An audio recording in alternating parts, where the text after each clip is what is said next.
जब गरुड़ नहीं टाल पाए एक पक्षी की मृत्यु को और खुद बन गए उसकी मौत का कारण, मित्रों, मृत्यु अटल सत्य है। जो इस दुनिया में आया है उसका जाना निश्चित है।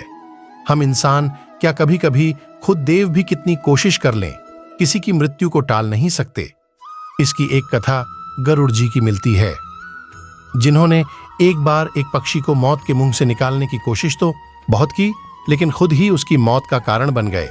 आइए कहानी सुनने से पहले एक नेक काम करें। सभी मिलकर अपने आराध्य भगवान श्री कृष्ण को याद करें और कमेंट में जय श्री राधे राधे लिखें।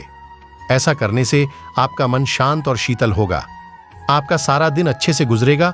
और वीडियो पसंद आए तो लाइक करें, चैनल को सब्सक्राइब जरूर करें। मित्रों, पौराणिक कथाओं में गरुड़ और यम की इस कहानी का जिक्र आता है। गरुड़ की दया कैसे बन गई? एक पक्षी की मौत का कारण यमराज को भी आश्चर्य हुआ था।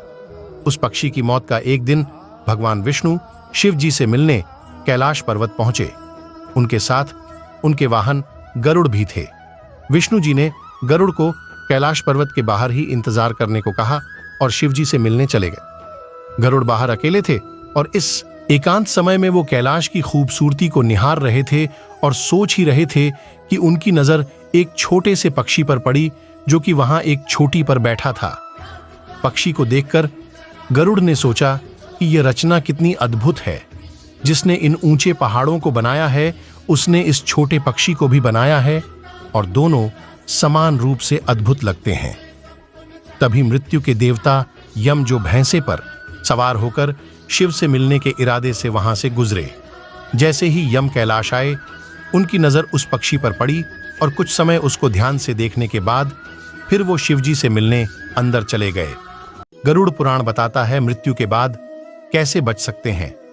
प्रेत योनि और नरक योनि से जानने के लिए 18 महापुराण और उनकी विशेषताएं की पूरी जानकारी हासिल करे उसका अध्ययन। सवार होकर शिव से मिलने के इरादे से वहां से गुजरे। जैसे ही यम कैलाश आए उनकी नजर उस पक्षी पर पड़ी और कुछ समय उसको ध्यान से देखने के बाद फिर वो शिवजी से मिलने अंदर चले गए। यम को मृत्यु के देवता माना जाता है, इसीलिए गरुड़ को लगा कि अगर यम ने इस पक्षी को ध्यान से देखा है तो मतलब इसकी मृत्यु अब आ गई है। अब कुछ ही देर में यम बाहर आएंगे और इस पक्षी की आत्मा को साथ ले जाएंगे। गरुड़ को उस पक्षी पर दया आ गई और उसे यम से बचाने के लिए गरुड़ ने उस छोटे से पक्षी को अपने शक्तिशाली पंजे में पकड़ा और कैलाश के हजारों मील दूर एक जंगल में ले गए और एक नाले के पास चट्टान पर उस पक्षी को छोड़ आए। उन्हें लगा कि अगर पक्षी कैलाश पर होगा ही नहीं तो यम किसे ले जाएंगे। इसके बाद गरुड़ कैलाश लौट आए। इतनी देर में यम अंदर से निकले और गरुड़ को नमस्कार किया तो गरुड़ बोल उठे कि यम देवता आपसे एक सवाल पूछूं। यम ने कहा कि पूछिए। तो गरुड़ बोले कि अंदर जाते समय आपने एक पक्षी को देखा और एक पल के लिए आप चिंतित हो गए, क्यों? यम ने उत्तर दिया, हाँ, जब मेरी नजर उस छोटे पक्षी पर पड़ी तो मैंने देखा कि वह कुछ ही मिनटों में मर जाएगा। उसे यहां से बहुत दूर जंगल में एक नाले के पास एक अजगर ने निगल लिया है। मुझे आश्चर्य हुआ कि यह छोटा पक्षी कैसे इतने कम समय में अपने भाग्य से अलग होकर हजारों मील की दूरी तय कर लेगा। फिर मैं भूल गया, निश्चित रूप से यह किसी तरह हुआ होगा। यह कहकर यम मुस्कुराए और चले गए। यम की बात सुनकर गरुड़ को एहसास हुआ कि वो नियति बदलने की सोच रहे थे और खुद नियति का हिस्सा बन गए। वाकई मृत्यु अटल है, इसे टाला नहीं जा सकता। हर किसी के अपने कर्म होते हैं, इनमें हस्तक्षेप नहीं करना चाहिए। जो मृत्यु के बीच में आता है वह भी किसी के मृत्यु का कारण बन जाता है, बिल्कुल इस कहानी के गरुड़ राज की तरह। इसलिए जो हो रहा है उसे होने दीजिए। नियति ने जो लिखा है वो होकर रहेगा।